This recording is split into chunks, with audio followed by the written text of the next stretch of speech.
Smart Ahmednagar news. Ashadhi Ekadashi आणि मोहरम एकाच दिवशी आल्याने अनेक ठिकाणी दोन्ही धर्माचे लोक एकत्र येऊन सण साजरे करत आहे। काही मुस्लिम बांधवांनी यावर्षी आषाढी एकादशीच्या दिवशी अनेक ठिकाणी वारकऱ्यांसाठी फराळ वाटप करून सामाजिक सलोखा जोपासला आहे। तसेच काही ठिकाणी आरोग्य सेवाही दिली।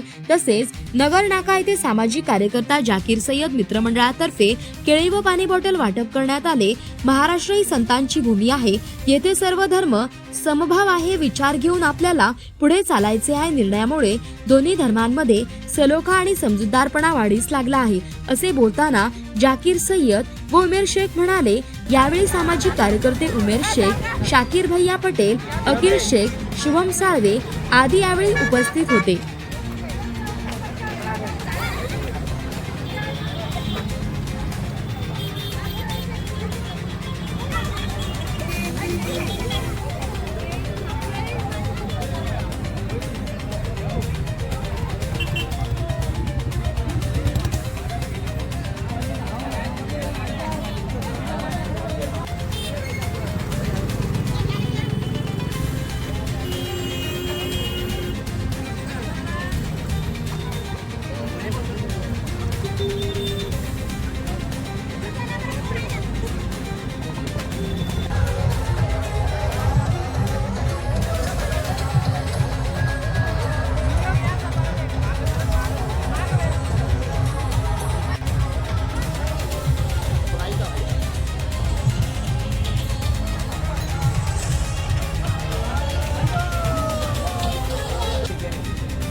Ramli